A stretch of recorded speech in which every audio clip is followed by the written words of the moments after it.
Компанија основана од пред само една година од пензионерка и студентка го добила неодамнешниот тендер на водостопанство. Од четирите компании таа дала една од најскапите понуди и сепак победила на јавниот повик, тврдат од скопската компанија за производство на делови за водовод КАЗ Груп, која учествувала на огласот. Се сомневаат во местење на тендерските постапки и укажуваат на нелојална конкуренција. Се сомневаме во проблематична постапка затоа што на последниот тендер на АД Водостопанство Скопје во тендерската спецификација од 321 ставка оваа година сомневаме дека тенденциозно се внесени 3 производи кои што нажалост ни даваат можност за конкуренција. Овој тендер кој што е 3 пати поскап понуда од она ние што го нудиме, го доби компанија Фантом, отворена пред само една година со еден вработен. Ние понудивме 3 милиони и 300, а они понудија 10 милиони. Од скопската семејна компанија која постои веќе 3 децении, велат дека голем дел од машините за производство ги дизајнираат и создаваат тие самите.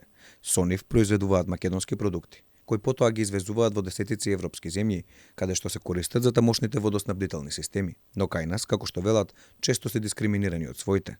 Па посочуваат дека македонските институции и предпријатија наместо да користат неколку пати поевтини и квалитетни домашни производи, увезуваат и неконтролирано ги трошат парите од граѓаните. Неконтролирано трошење на народни пари. Второ, ние сме домашна компанија, производство со 40 вработени, кои што регуларно плаќаме плати и даноци кон државата. Воедно сме компанија која што извезува во 15 земји. Така да нормално дека штетата е голема кога неконтролирано парите без никаков надзор се трошат.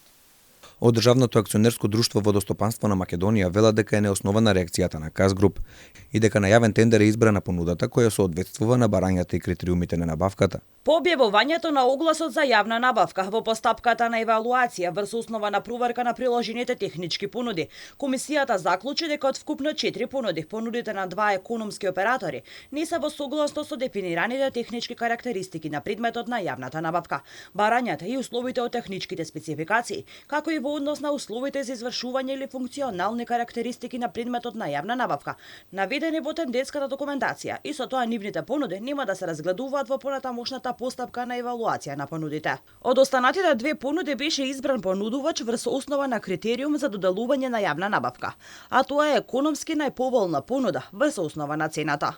По спроведената постапка за јавна набавка и одлуката за избор на најповолен понудувач, против истата од страна на еден од економските оператори беше вложена жалба, која Државната комисија за жалби по јавни набавки ја одби поради неоснованост. Инаку се работи за тендер за набавка на резервни делови за одржување на основните водостопански објекти за наводнување и одводнување со кои управува АД Водостопанство во државна сопственост. Според податоците на Бирото за јавни набавки, на тендерот учествувале 4 фирми. Понудите биле од 12,7 милиони денари до 3,39 милиони денари. Се работи за рамковна спогодба за 6 месеци.